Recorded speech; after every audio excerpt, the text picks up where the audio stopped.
Hello, and welcome to another edition of DevOps Dialogues, Insights and Innovation. My name is Paul Nashwati, and I'm the practice lead for the App Dev practice at the Futurum Group. And today I'm joined by CTO advisor and Signal 65 advisor, Alastair Cooke, for a discussion on the intersection of DevOps, platform engineering, and SREs. Alastair, great to have you here today. Hi, Paul. It's a pleasure to be here, and it's great to be joining you on this show. Yeah, it's really great to have you here, and it's great. Tech Field Day was also a lot of fun too. So why don't we tell the audience? Start by telling the audience what you do and what you're why you're on the podcast.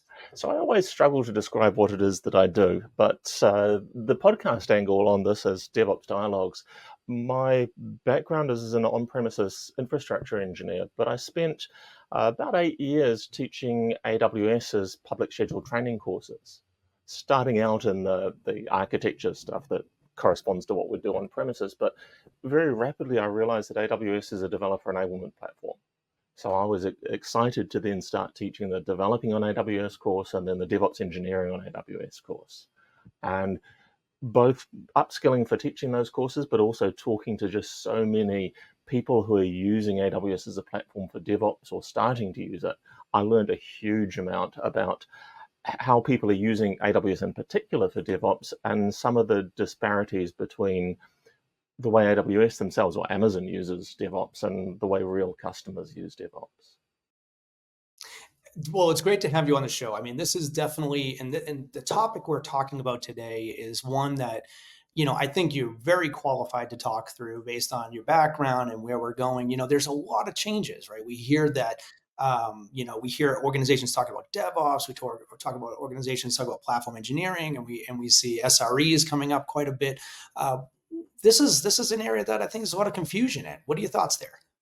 Yeah, I think there are multiple views of what the future is. And as usual, the future is here. It's just not evenly distributed. And so there are places like as AWS or Amazon themselves found, in order to get the rate of change they needed and the agility that they needed, waterfall development just didn't work, and so they went down the path of DevOps. And in some ways, AWS or Amazon was a foundational to the DevOps practices of that idea of small teams with full responsibility for the entire life cycle of the application. But if you're coming from maybe an enterprise software development environment where there's a lot of regulation and control, and where organizational structures are very strict, it's really hard to actually implement that. And then, of course, as you start taking a large complex application and trying to break it up into a whole bunch of microservices, then you find that building the individual microservice is easy, but building the collection of microservices that together make your application becomes a much greater challenge. And so although you're apparently solving one problem, you're creating another, as we so often do with IT. And then, of course, there's the thought that a lot of developers don't actually want to know about all of that underpinning, that the infrastructure side that was my bread and butter before I started moving across to the Analyst side. Building that infrastructure is not something that most developers want to know about or want to care about, even to the level that it's delivered by a lot of the AWS infrastructure services. So I think that the key thing is there's just so much variation and requirements and starting points for organizations. There isn't a single solution that suits all of them. That makes sense, Alistair. And when I think about what you're talking about, I in our research, we see a lot of growth around acceleration of code development and pushing applications out the door, right? We see actually in our most recent research, we see that 24% of respondents indicate that they want to push code out on an hourly basis, yet only 8% are able to do so. But before we kind of talk about that, let's think about it in the context of, when we look at delivering code and delivering these cadence of applications out the door and such, there are many different maturity levels when we look at how organizations are evolving, right? So when we look at the DevOps and continuous evolution, I see from my conversations that there are organizations that have IT in lines of business, IT DevOps in lines of business, IT DevOps SREs in lines of business, and IT platform engineering in lines of business. So when you take this all into consideration, it really does have a lot of just different ways that organizations are driving. What are your thoughts around that? Well, I completely agree that we do see there's different permutations of how the organizational change. And that's the fundamentally the hard part of DevOps is the organizational change, moving away from that separation of having the business team and the IT team, and having this idea that there is a single team that's end-to-end responsible for each component, and that it's a small enough team that they can actually coordinate together. Right? People don't coordinate together in very large groups. If you've ever traveled with a group of 20 people, you know that's very hard. Whereas traveling by yourself or with a small group of people is much easier to coordinate. And so small groups move faster. But organizations don't like small groups. We typically, in our Western culture, have built this top-down hierarchical view. Each manager has between 7 and 9, or is it 5 and 11 direct reports, and there's these structures, and they're often siloed by functional areas. And changing from that to this microservices architecture with the team that are responsible for their individual microservices and across skill, it's a huge organizational change. That's always been the thing that's hardest about adopting DevOps. But I want to circle back to one of the things that you said, which was about the rate of deployment of changes. And this is a terrible metric. And I specifically recall a client on my last DevOps engineering course talking about that they had been incented to have a high rate of change going out. And they often had trivial changes going out and trivial breaking changes because they had no incentive on the quality of those changes coming out. The metric that I'm really keen on is latency. So the whole point of getting features out into production is to fulfill some business need. And so that time from the expression of the business need to the feature being out in production, that's what I call latency. And that's the thing that I think is the valuable measure. It doesn't matter how often you're putting out changes that make no difference to the business. Putting out changes that are impactful to business is the only thing that is our job. Yeah, I couldn't agree more. And actually, when we look at our trending data, right, and we look at the research that we've done, one of the things I often kind of reflect on is the data that shows the CI/CD pipeline and getting that code out the door, right? And one of the things I found that was astonishing to me was in 2022, only 29% of organizations were they're doing continuous testing. Only 29%, right? But then, like in 2023, we saw, to your point, the goal was push the code out the door, push big green button, get it out the door. Don't care about the quality, get it out the door. But what we saw in 2023 was this big uptick from 29% to 66%. So there was an impact because putting the onus on your client to test your software is a bad thing to do, right? And that's the fastest way to lose a client. And so I talked to organizations about this, and I said, so why do you do that? What's the rationale behind it? And they're like, well, we do sprint reviews every 2 weeks, so if we see a problem, we can rapidly be agile and push the code out the door. It's like, yeah, but I use the analogy of I go to I fly somewhere, and then I pull up my phone, I try to get a ride service company. If I pull up one app and I go, okay, well, and it crashes on my phone, where do I go? I might try it again. And if I do it again, if it crashes a second time, I go to another ride services app. So that's not a good model of letting your clients, do the testing for you. So I agree with you. But I want to pivot a little bit in the discussion here, Alastair. I think that you touched on a number of areas, and the teams in the shifting left. You typically hear this with security a lot, but it's also in the CI/CD pipeline. It's also in the moving closer to the engineering side. Platform engineering orchestration around infrastructure innovation tends to be another topic that comes up quite frequently.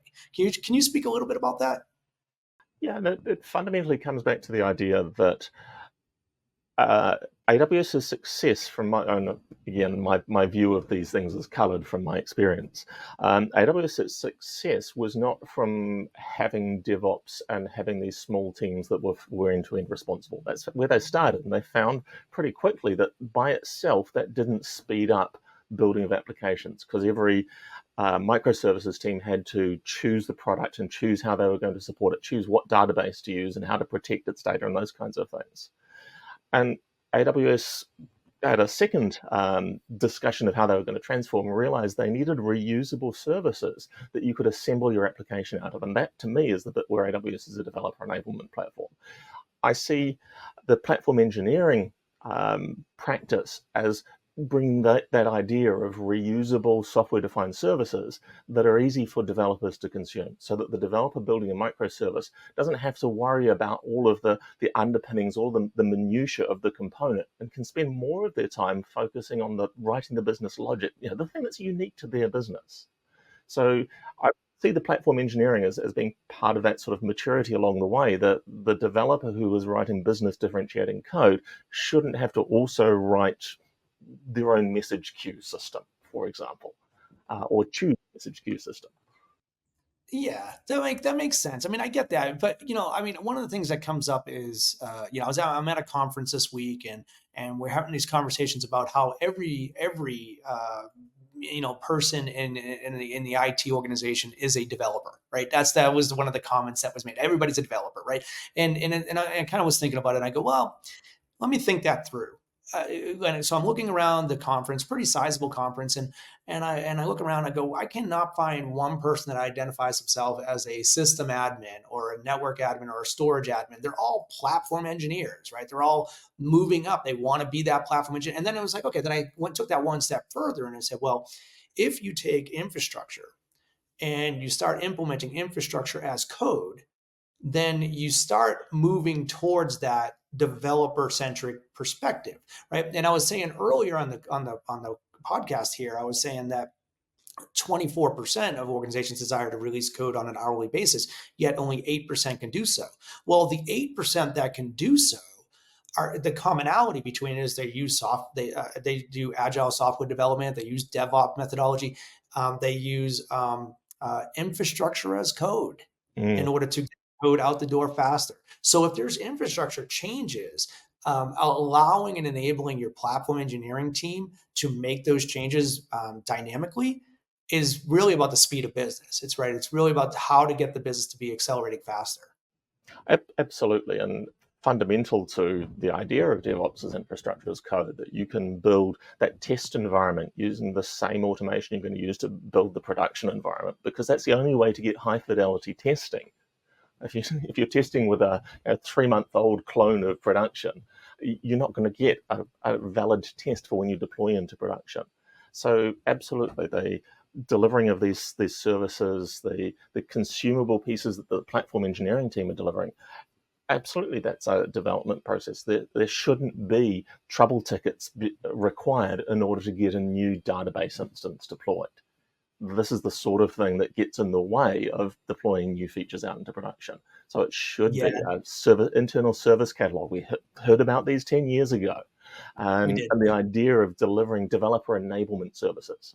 So one of the things that kind of bugs me about a lot of the vendors is they say, we're enabling cloud native development by giving you a Kubernetes platform. Okay, but Kubernetes is an infrastructure service. To do cloud native development on premises, I need application services, I need databases, I need storage, I need queues, I need messaging, I need load balancing. All of these things need to be delivered to me as a service, not just a place that I can put my code, because Docker containers are a software distribution mechanism, fundamentally. Yeah, that makes sense. And and I want to comment on the days of submitting a help desk ticket and waiting 3 days for changes to occur are long since gone. I mean, if your organization is still in doing that, you're not competitively advantaged. You're at a disadvantage, actually. Well, the future is not evenly distributed. There are still people in that pain.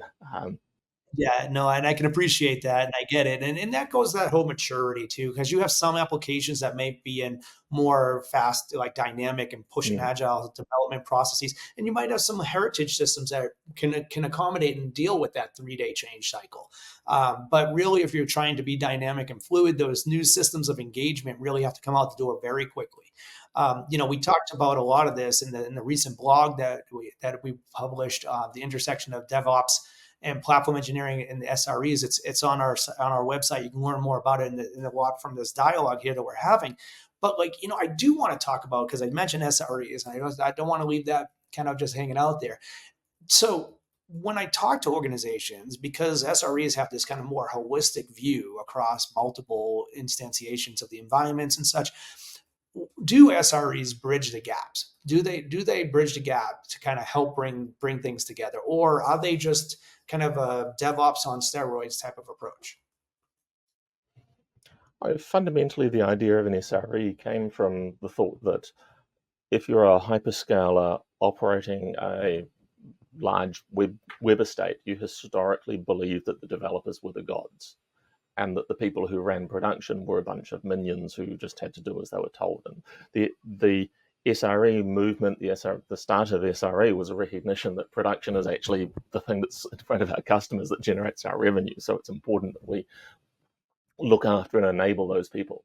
And I see SRE, DevOps, platform engineering as being all very tightly interconnected and different ways of implementing the same objective. Definitely having that focus on how do we change our production environment, how can we accommodate change and failure in our production environment. The AWS story around SRE is more that it should be part of your fundamental architectural design, is to continuously improve how your application architecture works. And to a certain extent, that loops back to my earlier comment that as you go into the microservices architecture, coordinating between the microservices becomes the hardest and most fragile part.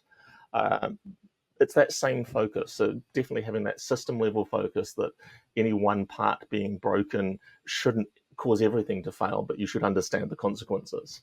And then you should be mitigating those consequences. There's a whole bunch of architecture and application design practices that are around having circuit breakers for overloads, having load balancers, having some sort of stateless compute layer with a much more carefully protected persistence layers.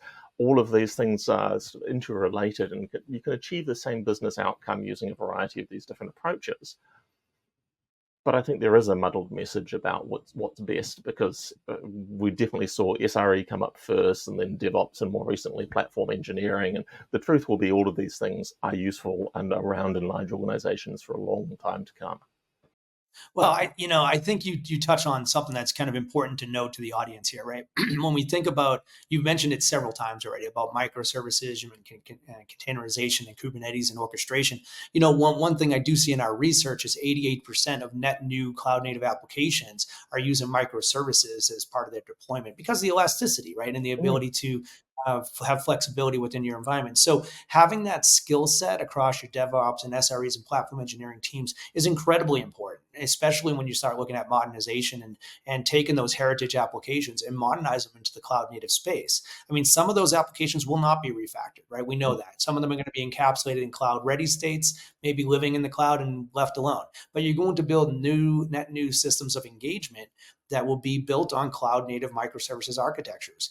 And that important skill set is something that I think the SREs and platform engineering and DevOps teams really need to understand. And not to mention, we can have a whole nother session, Alistair, talking about WebAssembly and WASM and what that means, because that's the future state of like, maybe that's where this all goes, and kind of leapfrog over microservices and go into WebAssembly instead. Yeah, and then also placement of WebAssembly within microservices, and of course one of the big enablers for microservices and elasticity are serverless platforms. And it'd be really interesting to see development of the serverless platforms that can be run on premises as a hybrid environment, because I don't see everything in the cloud future for the majority of particularly large organizations. There's always something that can't move, and it is often those heritage applications. I like that term far better than legacy, but it means the same thing. These applications that are delivering a lot of production business value, but aren't, as you say, the systems of engagement. This is typically the places that we're going to want to see the flexibility, the scalability, the elasticity that we get out of full DevOps implementations across public cloud platforms. Yeah, I was Alastair. I was called out once when I started calling a prospect or a client's environment. I said the legacy applications are like, it's not legacy. I said, okay, well, the heritage environment. They go, that's better. So it's heritage. So that kind of has staying power now. I use heritage as the way to kind of describe that environment. But you're right. I mean, it's basically whatever you're trying to do and move forward with. But I will kind of touch base on something that you did talk about. A lot of times when people think about modernization and cloud native environments, they think of the cloud. They think of moving to the cloud. And what we find is cloud native in research, we find that cloud native development, only 11% of organizations are refactoring and building cloud native applications on-prem today. However, we ask where they're going in 2 years. And we see that over 30% of respondents saying that they're repatriating back from the public and private clouds to an on-prem instantiation. So on-prem doesn't necessarily mean that you're going to decouple from the cloud native environment. It just means that your on-prem environment will be cloud-like, and you'll have the ability to take advantage of all that infrastructure, that the ability. And also to kind of piggyback on that, we also see that application portability is critical. Actually, 20% of organizations state that it's critical, and 67% say it's very important. So application portability from your core to your edge to your cloud, it's a very key kind of approach. I'm not saying that most organizations will be moving applications back and forth like that, but what they will do is they'll have the ability to have the flexibility as needed for those burst capacity or whatever they need to do. So we're kind of wrapping up towards the end here, Alastair, and I want to just kind of touch. We talked about DevOps, talked about platform engineering and SREs. Okay, why don't we talk a little bit about the importance of each practice area? Why is it different? Why are there different terms? I think the different terms have been used to describe things along the evolution. The evolution for DevOps from SRE doesn't appear to me, but the evolution of DevOps to platform engineering does. The idea that developers don't want to care about the underlying infrastructure. There is definitely a development practice that's around, let's write the business logic, the business process, that the bit that is really the whole purpose of what we're writing code for, that sits in DevOps but doesn't sit in the platform engineering space. And then there's a whole piece of having to write the things that aren't business differentiating but serve the business differentiating code. And this is the place where we like serverless platforms because there's so much less to write. And the software-defined software development services, the everything as a service methodologies. So if you're on premises, you're going to have to build those things. And this is where the platform engineering team comes in and is going to be responsible for building those services that deliver to the people who then build the business application. Both sets of developers. That platform engineering team is writing the code that delivers the service that is then consumed by the developers who are writing the business logic. It'd be interesting to see just how organizations do implement and do implement all three, whether there's a huge SRE, whether there's a large platform engineering practice actually sitting on top of clouds where the cloud maybe doesn't deliver the service that you need, or the cloud service doesn't fit your business requirements. So just because you're running on public cloud doesn't mean that everything is going to be consuming as a service and you're only ever writing business logic code. So I'm not sure that I see them as necessarily being competing areas of practice so much as a stable of skill sets that maybe are going to be differentiated because people who have a particular skill set will fall into one of these buckets. That makes a lot of sense. And, it really also depends on the maturity of the organization and how they're structured and such. So I guess your mileage may vary, right? And that's the kind of the takeaway. Well, Alastair, we're coming up to the end. Is there anything you would like to leave the audience with as final thoughts? I think fundamentally, we've all got to come back to what are we doing to improve the business? How is my day-to-day activity making my employer a better organization? And that's where we need to return to as we're looking at these practices. How is this going to improve the business? How are we going to engage better with our customers? How are we going to deliver more sales as a result of these actions we're taking? that keep that bigger view. And again, that's part of that whole shift left is show more of what's going on for real customers, for real business, to the people who can actually impact changes on it. Makes a lot of sense. And Alastair, I'd like to thank you for your time, your insights, and your perspective. It really is valuable. I hope the audience really gets a lot out of it. I also want to thank the audience for participating and attending this session today.